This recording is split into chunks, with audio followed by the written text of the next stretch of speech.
Hey, what is up, guys? Welcome back to the channel. So today we're talking about a new Peacock series. The first 3 episodes just dropped today. It's called One of Us is Lying. Before we get into it, please make sure you like this video and please make sure to subscribe for like keeping up with new movies, TV shows. We do all this stuff here. But let's get into One of Us is Lying. So One of Us is Lying is based off a very popular young adult mystery novel titled by the same name. This review comes from someone who's not familiar with the book. I think it was published in 2017. So a little bit past my time. I didn't even know that this book even existed. But I am a fan of a good murder mystery, so I thought I might as well check out this show. And this review will be spoiler free, so all I'll say about the story is that it's about 5 teenagers who get detention and one of them mysteriously dies. So now the show is about finding out who killed that teenager. That's all I'm going to say about the story. If you plan on watching, please just go in blind, just knowing that information. And, obviously the show will have big revelations and flashbacks as we try to find out what happened to this teenager. And so I've watched the first 3 episodes today, and my thoughts on the first 3 episodes so far is a little iffy, a little meh. It sort of feels like a lot of other shows we've seen so far. Right off the bat, I kind of drew comparisons to Gossip Girl, if you've seen that show. There's literally a character who's all about releasing gossip or information about other students to the whole school, uses like this app, and like it's supposed to be this anonymous person, or everyone knows who it is, but he like releases gossip about the student, and it's like the same sort of way and the same narration. Gossip Girl starts out, and it's like XOXO, like this person did this. It sort of has that same, but like a little bit boring narration, like a monotone narration. It starts out with and ends with about like information being leaked. And just for that first episode, it just felt like I was just drawing comparisons too much to that show, so it just was kind of getting me mad. Like it wasn't really feeling like anything different, something I haven't seen before. There's also comparisons to The Breakfast Club, but the show is self-aware. They know that having 5 teenagers go into detention will obviously have us draw comparisons to The Breakfast Club. There's even a line saying that they're kind of playing in a John Hughes film, which is the director of Breakfast Club. So I will say that first episode, I just didn't really enjoy that much, if I'm being honest. The writing felt sort of bad. The acting felt sort of off. But the mystery element did keep me hooked. It did keep me to keep on watching. Because like I said, I'm a big fan of that murder mystery element. So to have that in that first episode showcased pretty prominently is what kept me watching. Episode 2, I think I liked it a little bit less than the first one too. It just felt like we were going around in circles. Someone would ask someone like, oh, are you lying about this? They'd be like, no, of course not. And then the show would give us a little wink like, oh, maybe they are hiding something. And they would do that like for every character. And like I said, it just felt like we were going around in circles. And it just felt like just a little bit too much. Also, maybe because I'm also watching Only Murders in the Building, another murder mystery. Maybe it's just too much murder mystery for me right now. I'm like, all right, like I've seen this all before. But the show does look good, though. I will say that the direction looks good.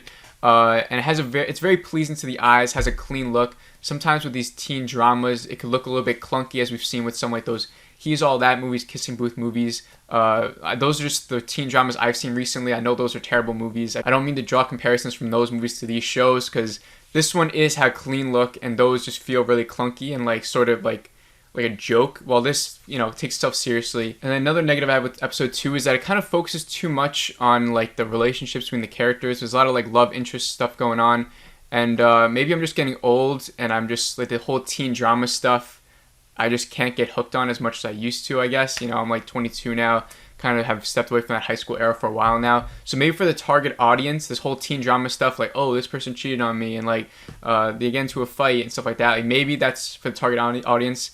They still love that. Like me, I feel like I've seen that narrative so many times before that, I just got sort of sick of it, and I just drew comparisons to so many other things. But episode 2 does end on a good note. I was pretty shocked and surprised, even though it is sort of like a similar ending to Gossip Girl. Again, like this massive information gets leaked out with a narration. It's just, I was like, dude, this is Gossip Girl. It just felt, there's already a reboot of Gossip Girl. Why are you guys making it so much like that? But it was good, episode 2, like the ending was, but the overall episode, I didn't really like it that much. So I know I've been pretty negative about the show so far, and I think just my main, like, all these negatives can kind of fall into the same umbrella of that it's nothing that we haven't seen before. All the characters, you got your gay guy, your stereotypical smart girl, you got the bad boy of the group, the drug dealer guy, you got the popular girl. And yeah, maybe those all draw comparisons back to like Breakfast Club, but also like to every other teen drama narrative. You always have those same sort of characters. And, I'm just like, come on, like, it just felt like nothing new. There's no substance to any of the drama. So that's just what was my main problem with it. Maybe some people, they haven't seen enough, or they just don't care enough to where they don't mind having that, or maybe they like that, having the same sort of characters and all this stuff. For me, it's just personally for me, I I can't get on board with that anymore. It's like some things. But I will say the third episode I did enjoy. I will even go as far to say that I did like it. And I'm even down after this episode. If you guys want me to do a recap and review of every episode, like how I do with Why the Last Man and Only Murders in the Building, I think I'm more open to it now. After those first two episodes, I was sort of like, I'm not going to do recap and review. Even though this is a murder mystery, it'd be cool to have some theories going around, like we do with Only Murders in the Building. But I just wasn't really on board with it. After the third episode, though, and the fact that I did enjoy it, I am more open to it. I'm going to give you guys my rating for the first 3 episodes right now. I'm giving it overall a 3 out of 5. Like I said, the first 2 episodes I didn't enjoy that much, but the third episode kind of showcases different elements that I was looking for that the first 2 episodes didn't show. But I have seen that I think fans of the book have been liking the show so far. From what I've seen, I think they're enjoying it.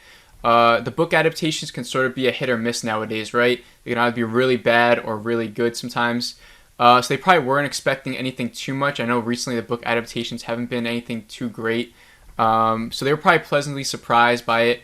I also saw that some big revelations in the book that were kind of jaw-dropping or sort of revealed early on in this show. And I saw some people having a problem with that. Like I said, I haven't read the book, so I don't know. But if you're a fan, like, please let me know what you think of the show so far and if you enjoy it. I always like to see like what book fans think of a movie adaptation or show adaptation. I feel like the book fans just kind of know more about it than regular fans do. But like I said, like, this review comes from someone who's not the target audience. You know, like this show isn't meant for me. This teen drama, high school stuff. Like I kind of went into it just hoping for a murder mystery. Not saying that I can't watch that sort of stuff because I've seen other shows. You know, it just draws like I don't want to keep reiterating myself, but I just draw too many comparisons to Gossip Girl, Pretty Little Liars, other shows I've seen, you know, back when I was younger. And it just felt like too much of the same stuff. Didn't feel like anything new. But please, if you're a fan of the book, let me know if, you know, there's a lot of good stuff in store, you know, stuff to look forward to. And if you're not a fan of the book, you just want to let me know your opinion. I'm always down for that, to talk about it.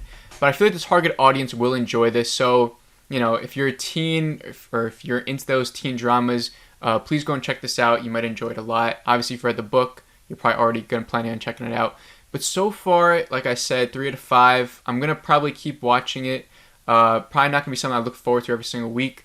But because I'm such a big murder mystery fan and I have to know who killed one of these teenagers now, I don't want to spoil it. I'm probably going to keep watching. But if you enjoyed this, please like this video. Please subscribe if you're new here. Maybe we'll do a recap and review if this gets enough likes or if I see it's very receptive. We'll see. We'll check it out. But that's it. Please have a great rest of the day, and I'll see you all in the next video.